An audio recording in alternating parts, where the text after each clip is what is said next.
Are you ready for the best Kansas City Chiefs insight? Welcome to ChiefsBlitz.com YouTube podcast with your hosts, Nick Athen, Andre Tillman, and producer Hence Todd. They'll break down the three-time Super Bowl champions as only they can do. Here's your host, Nick Athen. Welcome to Chiefs Blitz. I'm your host, Nick Athen. Today we're joined by Lou Montagna, Coach Andre Tillman, producer extraordinaire Hence Todd, and we're going to talk about a really entertaining game last night. Chiefs win 23-20 thanks to the legs of Sir Patrick Mahomes. I'm already knighting him as the potential GOAT runner-up. I think that's a knighthood. But hey, guys, welcome to the show. Interesting game. Quick hitters, thoughts off the top of your head. Lou, you go first. What'd you think? Let's go. I guess the thing that comes to mind first is in the, immortal words of my paisano, Coach Jimmy V, survive and advance. We're in the position now of the season. We've been talking about it throughout the whatever first 10 shows of this run, as we are in our preseason still. And I think they're still working things out, but the bottom line is they came out with the win. Patrick, again, over my dead body, or we losing this game, and he made the plays when he had to. Even Steph misses some three-pointers and has to find different ways to win. So Patrick, at the end of the day, made the plays. I'm going to say this. The Chiefs came out there and played well. They played well enough to win. That's it. Man, a few words. All right. All right. Honestly, if you want to go into detail, No. Oh, I'm about to. I'm just messing with you. But what I have to say, man, is it was a good game. A lot of people, blaming on the refs. A lot of people saying that the Chiefs ain't playing well, and I look at it as watching the game is like I told my son. I sat there watching the game with him last night. I said, you got to look at it this way, son. When you're on top of the world, when you're the best of your game, when you're a Tom Brady of the world, when you're a champion, like it says in back of Andre's wall right now, everybody gonna give you their best. Mm-hmm. Everybody's gonna give you their best. They're gonna give you their best shot, no matter what. If you can be the best writer, you can be the best fireman, you can be the best policeman, you can be the best lawyer. Everybody gonna try to challenge that throne, no matter what. So that's why I think. But again, we cannot win games like that if we're gonna play the Bills, the Dolphins, and the rest of the people in the AFC, and we got to pick up the slack in the receiver room and a little on the D line. But I ain't gonna go more in detail. Let's get this show on the road. What you got for us, Nick? Let's roll. Well, again, I think when you look at this team overall, they were fortunate last night. Before the show, we talked about the officiating. This is one of the worst officiating crews in the National Football League. They average some of the highest penalties, including holding calls. We can talk about all the misses that they made on both sides of the ball. And I know Robin Saleh was upset after the game. Sauce Gardner was upset. But, you can't grab a guy after 5 yards down the field. The face mask wasn't a face mask. It was face mask in the field of play. The horse collar tackle was actually a face mask. I think it was Dalvin Cook. You can look at all these things. Mahomes didn't play great at times. I think the Jets, Zach Wilson, played better for about half the game than Patrick, and that was good enough to get him to the 2020 time point. But in the end, it was Patrick Mahomes when his arm wasn't working and the terrible interceptions. He used his legs to find a way to win, just kind of like he did in the Super Bowl. And I'll say this. Zach Wilson played the best game of his career, lost by 3 points. Jalen Hurts played the best game of his career in the Super Bowl, lost by 3 points. You have got to take out Patrick Mahomes when you have a chance. The Jets had 3 possessions with a score tied, and they went punt, and turnover. That's why they lost. It wasn't because of the call on Sauce Gardner. Right. Well, listen, Nick, I get that. I like that. A good speech you just delivered. Thank you. Well, let's call it what it is. It was a defensive interference, man. Right? I say this. I'm gonna say this. That's a defense interference. Sorry, Sauce. I apologize to Sauce. It was a bang bang play. Both guys was competing. Both guys was competing hard. It was intense. It was the fourth quarter. It was. I mean, that's what you want to see, right? And for the refs to call that in the middle of that situation was, to me, was bad, right? Let them guys go out there and let them compete. Like when games get like this, let them compete, right? Mhm. Honestly, I don't believe that was a defensive pass interference. I don't. I feel like these guys was competing, right? And Mahomes threw a bad pass. That pass, I think it was cover two, I believe. I think cover two man, right? Cover two man, right? Sauce did what Sauce does, right? And safety over the top. Why throw the ball over there? Why throw the ball? You forced that pass, you threw it over there. So that was a good play by the Jets secondary. But again, let these guys play. Let them play. This is this one, like this to me, it felt like a playoff game. It was so intense, right? Let them guys play. Like I said, everybody's gonna play the champion harder, just like it says over there on Lose Desk. It say champions. When you are champions, everybody's gonna play you hard, right, Lou? What you got to say about it? What you got to say, Lou? Right there. It's hard. Depending on how they're calling the game during the course of the game, that's what the players, are probably most upset at, is that, if you weren't calling that in the first quarter, why are you calling it now? Now, we don't know. Maybe if Sauce doesn't grab Scantling's jersey, maybe the pass is closer, because by the time Patrick threw it, maybe he gets over that a little bit quicker. We don't know. Going back to the Super Bowl, did Bradbury or whoever it was, it Slay or somebody grab Juju? Was that a penalty? It was like in the penultimate moment of the game. Do you really want to make that call? But he did it, so you got to call it. So yeah, it's hard to really go back and say, well, the ref blew it. He saw it, throws the flag. Maybe if he had a chance to go back and do it over, he doesn't throw the flag, but he did. You play on and, let the chips fall where they may. I don't know about that, Lou. I feel like it was a bad call. I feel like it could have been. They didn't want the Jets to beat Kansas City. They didn't. No. They didn't want that. It was Swift was up there. They're not gonna let the Kansas City Chiefs lose, and Taylor Swift was up there. You know what I'm saying? Like the whole package deal was made for that. Okay, all right. Honestly, I'm gonna say this: the Jets defense is the real deal. Kansas City, the offensive line played great, awesome, fantastic, right? But where is the receivers coming from? Kelsey gets locked up. Who is the X receiver? Like, who's going to step up? Yeah, that's the problem. I mean, I disagree. I don't think the offensive line had a great game. I mean, they did 204 yards rushing, primarily because Isaiah Pacheco was just lights out, receiving, catching the ball. He needs to be more of a focal point in the offense, which is a big shift, for Andy, because he wants those receivers, but he's got something special in Pacheco, and I think that they need to use him more. But I think you make a good point. Who's going to step up? I think Pacheco, I think McKinnon have to be much larger in the offense. There were no screen passes last night. It's like the Chiefs are still in that vanilla offensive mode. Until they play someone they have to beat or someone that doesn't have game film on them yet, these things that they work in practice that they don't display, the offense has still been pretty vanilla. We haven't seen any reverses. We haven't seen any flea flickers. We haven't seen any, anything that has a lot to do with misdirection other than running guys from right to left or left to right to kind of pull defenders, to a certain spot to open up other areas of the field. Basic Andy Reid designs. And I think that's – I was going to say, do you think Andy's doing that on purpose because of the young players on the field? That he's kind of, let's get these guys kind of – I guess indoctrinated in the way we do things, the simple things first. I agree. They have to all block. They got to learn to block before they can catch.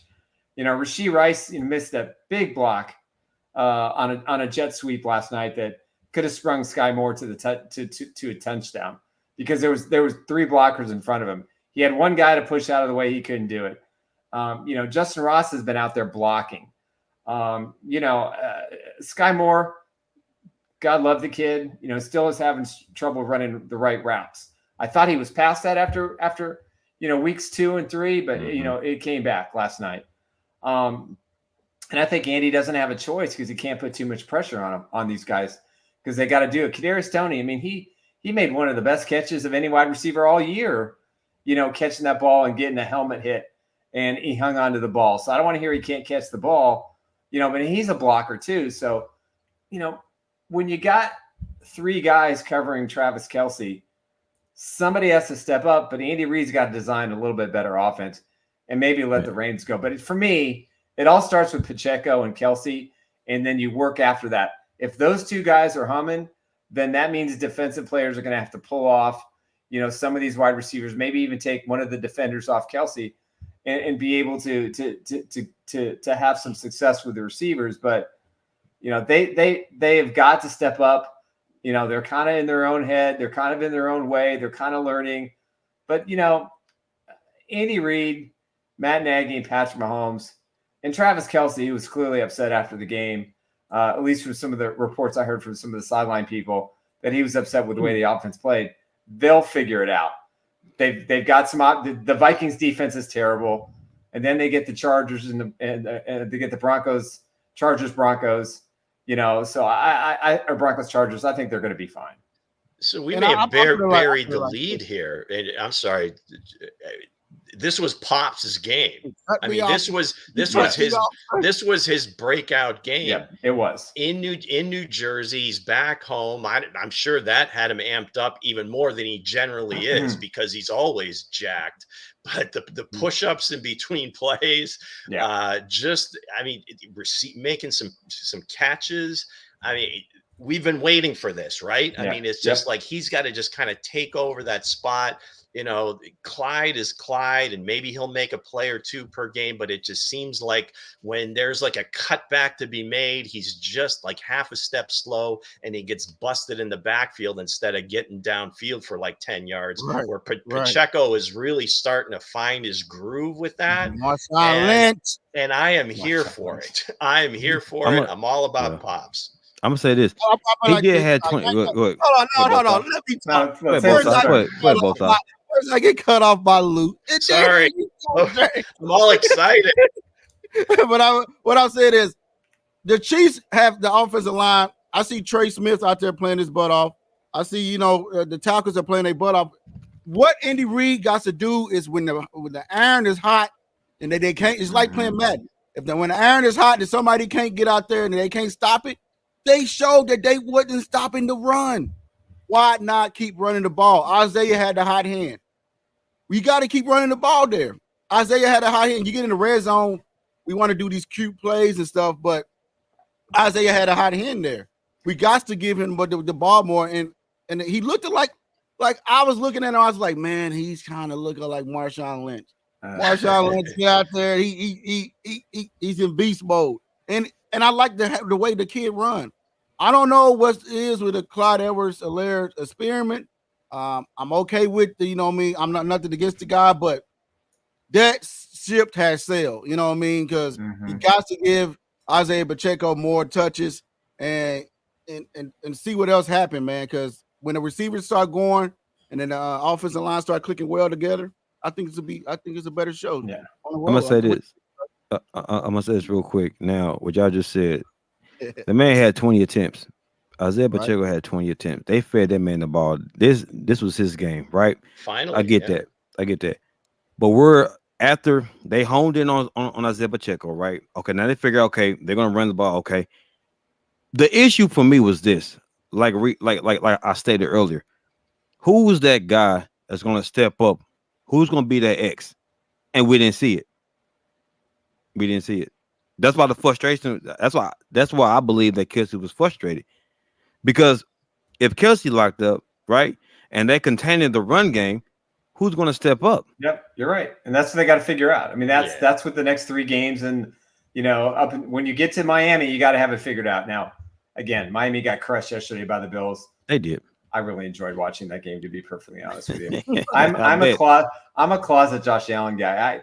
I just love the kid. I love everything he stands for.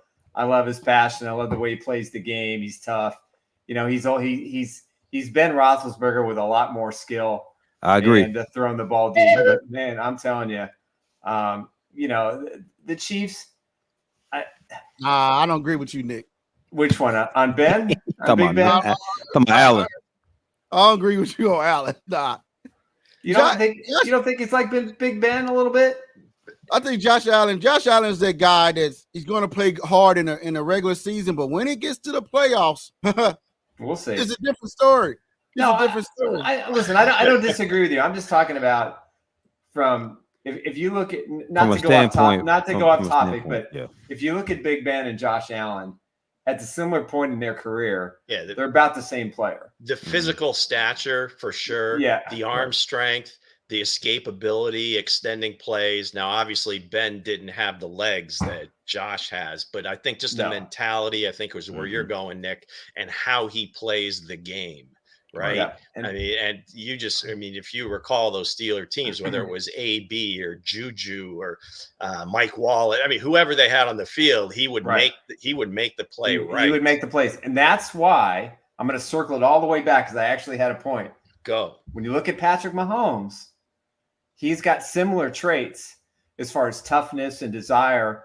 Oh, school. And the problem is, like you just mentioned, with Roethlisberger, it didn't matter who was on the field. And for Mahomes, most of the time, it doesn't matter who's on the field. Mm-hmm. It's mattering now because what's happening is Patrick is relying on Travis like he relied on Tyreek. When you took Tyreek out of the equation last year, what happened? Guys stepped up, of course, and not having Juju is huge. Until they find another Juju-esque receiver who can run this offense and be that second, slot tight end, to play opposite Kelce, that's going to be the struggle. Hopefully it's Rice. But if you look at what the Chiefs need, what they have to develop, Mahomes broke another record last night. 200 touchdowns, the fastest to 200. These things are all great, and he's driven, and he admits his own mistakes.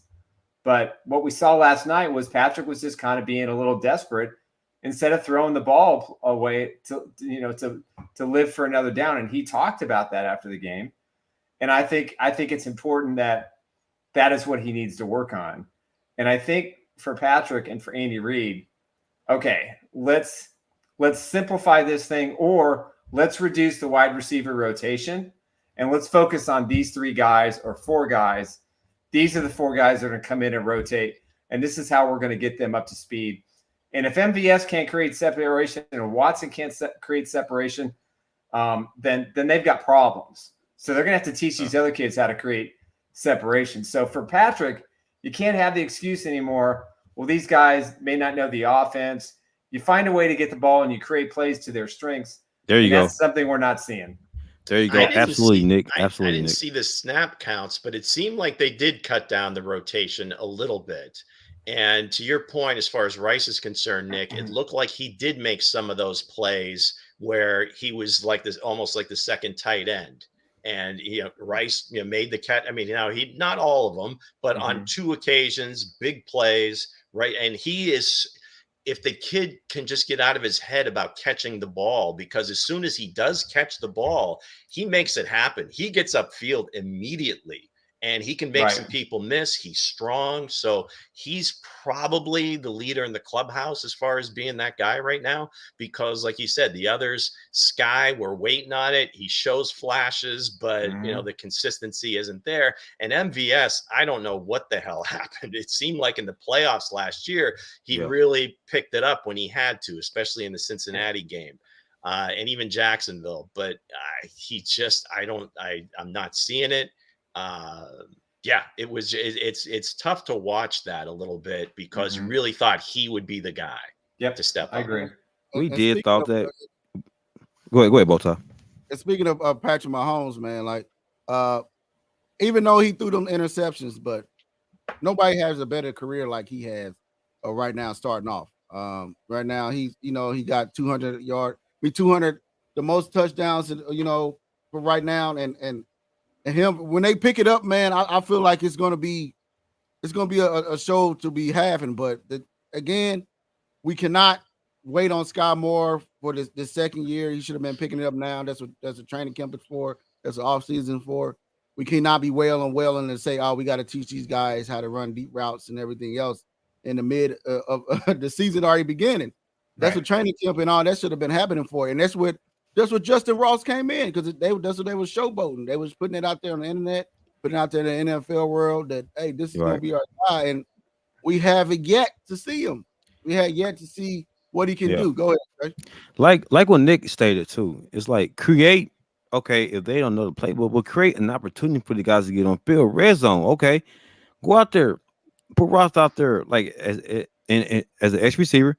Let him go out there and go for it in the red zone. Be a red zone threat. Be a red zone threat. That's a good start. Be a red zone threat, right? You see the man's blocking. Give him the opportunity to go out there and be that threat, because of right now. If y'all notice right now, Kelsey is going to get locked up from here on week out. You're not going to see big performances from Kelsey, because they know their strength is Kelsey. Why? Because they have nobody else. He's going to continue. He's going to continue to get blanket. Every team is going to home in on Kelsey, right? Who else is going to step up? And my thoughts is this: let Ross eat. Put him in a situation, scenario, a slant. I gotta give him a chance. Do a slant. Do something to get him going. I understand that, but again, we had Tyreek Hill. We got spoiled with that speed. Now Miami got it. They getting spoiled with it. But again, when you don't have them type of receivers, and this is how everybody knows football is simple. You guys if you got a running game, then everything else will work, right? If you got Isaiah Pacheco and a tight end and Travis Kelce, everything else is going to come alive, because everybody going to be keening in. That's why I kept saying that. That's why I tweeted out, run the ball. Bring them down off of your receivers. Everybody tune in on Pacheco. Hit them with a play action. Boom. There you go. You got MVS open. Boom. Then you got Scott Moore looking good. Boom. You got Rashee Rice looking good. Travis, everybody can't hone in on Travis no more, because they got to key in on the run. But no, let me piggyback on what you just said, though. Like what you just said, I get that, run the ball. But what happened? You run the ball and there's still no separation. There's no separation from the X to Z receivers. Nobody cannot get open right now for the Chiefs. Their biggest weakness, their biggest Achilles heel is the receivers. Kelsey's gonna get blanket, bro. They're gonna shut the run game. Not shut down, but they're gonna contain the run, right? So if they're doing that, who else is gonna step up? Well, Juju got separation. Juju got separation last year, right? Juju can make that play, but I agree with you on that, man. Because MVS ain't it. If Mahomes had all that time in the pocket like yesterday, I counted. It was over 30 seconds. He did. Before he took off running. Mm-hmm. That means that nobody can get no separation. Nobody's moving. Nobody's getting open. If he's back there all day, patting the ball, looking, or it could be the Jets secondary is just that good. You know what I mean? They've got the best. They've got the best start. Yeah, they got the best starting cornerbacks in the NFL. There's no question. They're pretty good. It's not even close. It's not even close. It could be that, but again, I put it like this: if the hot hand is Isaiah Pacheco, nobody is stopping him. Keeping the ball in his hand, even on screen passes, he was wide open. He had the hot hand. If Travis Kelce get the hot hand, give him the ball. Whoever got that's how this offense is to run now until somebody step up. You know what I mean? Well, they kind of did. I think that's the most carries Pacheco's had in a game. So far in his career. So so you see the productivity when he gets more action. So that'll probably continue. And maybe this team just will play a little bit differently because the defense is a little bit better. Because maybe the wide receivers aren't where they need to be. That it's going to be more. Let's run the ball, play action, play defense, and win games the way every game is going to be different, right? There's going to be games where they have to score more points, and they will. It's just a matter of we got to see it. And I hear everybody, and I'm not overly concerned about it, but you would like to see some of these guys start to make some plays, because that's a big part of getting the confidence up.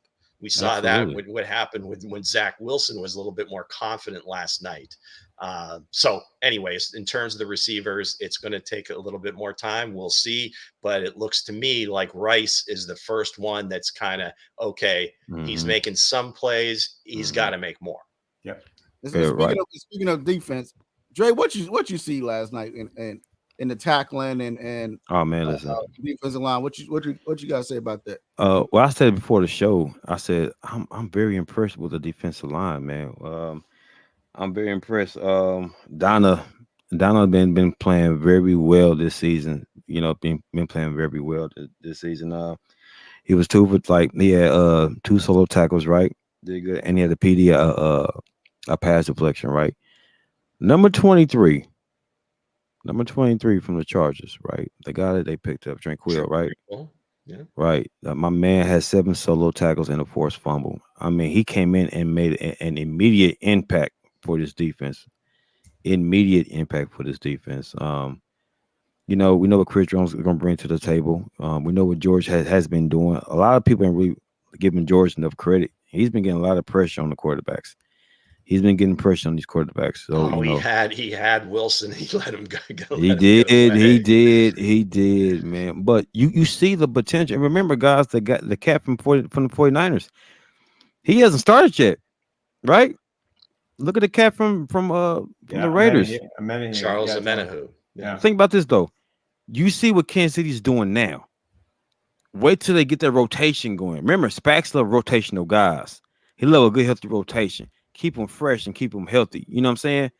When they're fresh and they're rotating and they playing at a high level, y'all guy Williams is going to step up. You know why? Because hey, he's not under pressure. Boom, get pressed, the ball goes in the air, then y'all guy can go out there and he make interceptions. He can get a couple PDs, right? Because there's no pressure, you know. So the thing is this, and on top of that, man, we got to get credit to Snead. Snead battle. Snead's the guy, to me, is going to go out there and going to get it done. He's going to battle. You know, you see what they did? They moved Wilson on the other side. He moved him away from Snead because Snead was handling his business on that side. You know, I'm impressed with Snead. McDuffie been playing pretty well too.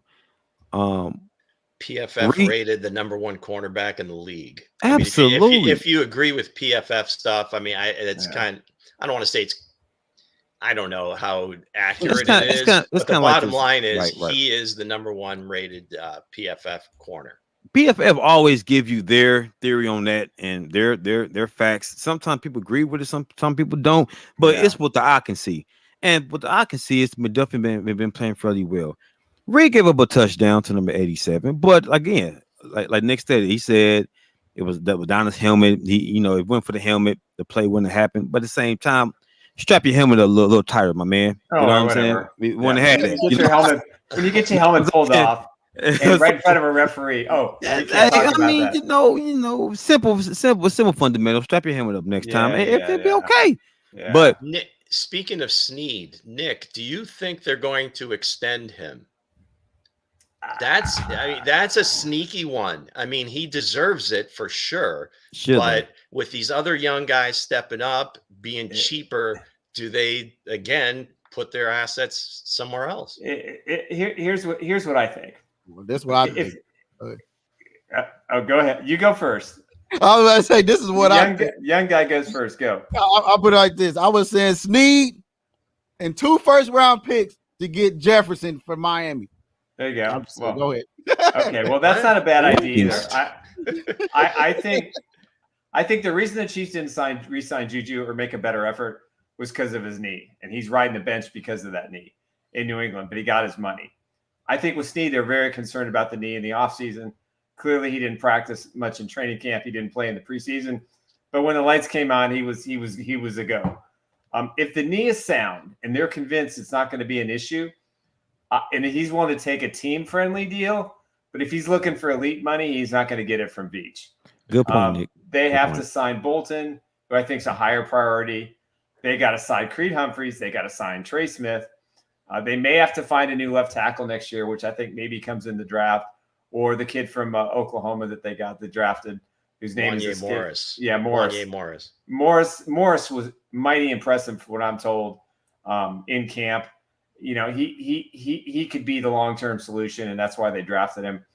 But man, Steve, that's a tough one. He and Willie Gay to me are like 50-50. Gay's not going to get elite money either. No, he's not. But if those two guys want a team-friendly deal, that makes sense. I mean, the Chiefs are going to have a ton of cap space next year, even if they sign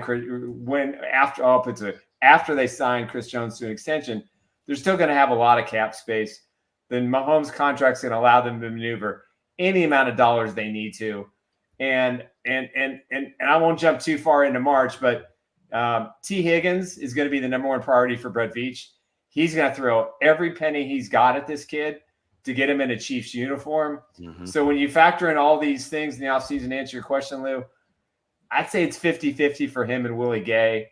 I'd like to keep Snead, but that's why they have McDuffie. That's why they drafted Nick Jones. Veach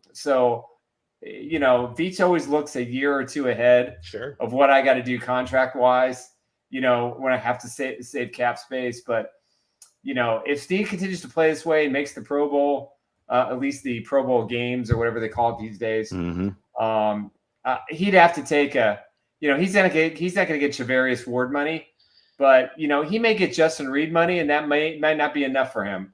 And you can that's tell the problem. Spags loves the guy.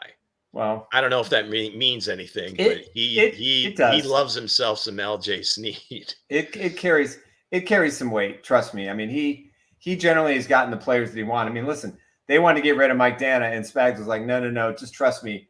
Joe Cullen and I will figure it out. And he's been, I think, one of their MVPs defensively. And I don't think they're as good defensively when he's on his game, because he's developed the bull rush, which is something Frank Clark used to be able to do, but Frank wasn't able to do that the last couple of years. And he can replace those Clark numbers. So, kudos to them for sticking it out. But, they got a lot of questions. And a lot of that's going to, be determined on kind of what happens with some of these young guys that they're putting out on the field. I mean, again, Chiefs have the youngest defense in the NFL. Hence put the graphic up. The only team to hold opponents to 21 points or less, for the first 4 games of the season. Mm-hmm. We didn't even have that in the Derek Thomas, Neil Smith era. It wasn't 21 points, and maybe it was close, but when you have one legit superstar on defense in Chris Jones, and a bunch of kids who were drafted in the last year or two playing this well with some veterans thrown in, that's a good mix. That's why the offense can struggle and has been struggling and get away with it. Until they figure their stuff out. So I know we touched on Zach Wilson before, and I hate to jump around, but I think it maybe bears some talk on this.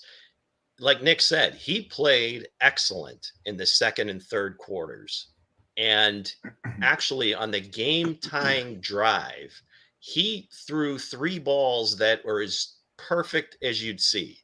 Drew Tranquil had perfect coverage on the sideline. He couldn't quite get his hands in between to knock the ball out. Leo Chenal in cover, he was there, just put it in the perfect place. Like they said, there's no defense for the perfect pass.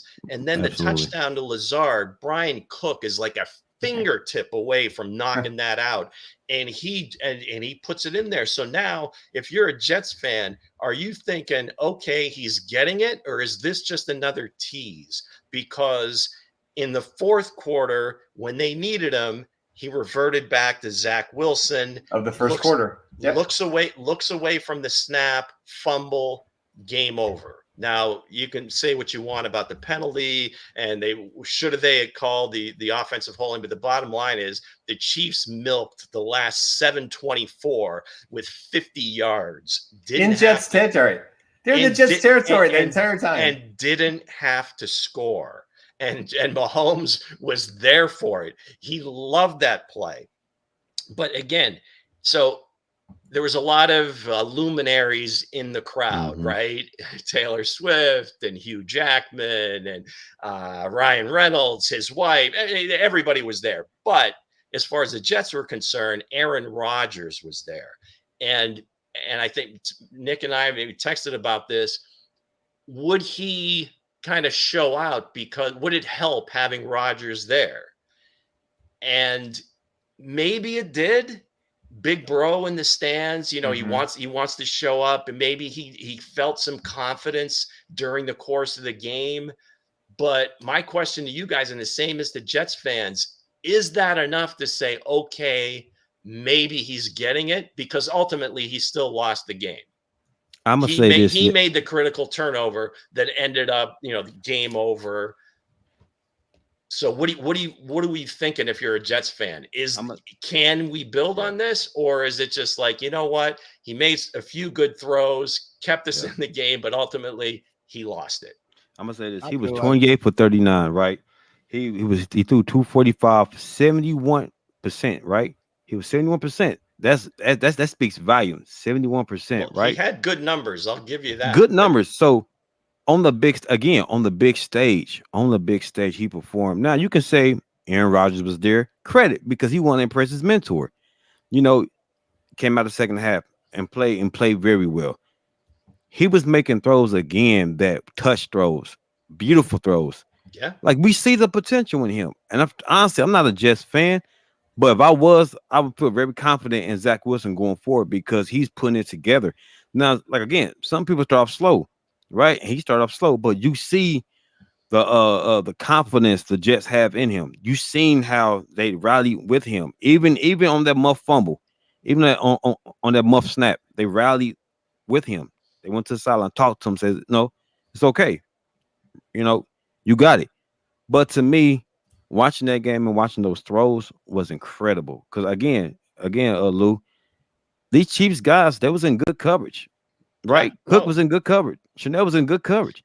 You know, Reed was in good coverage, but it was the throw. Yep. Perfect It was the spots. throw. It was the touch throws. I mean, I'm like, wow, Zach again, Wilson putting it together. Zach Wilson looked great.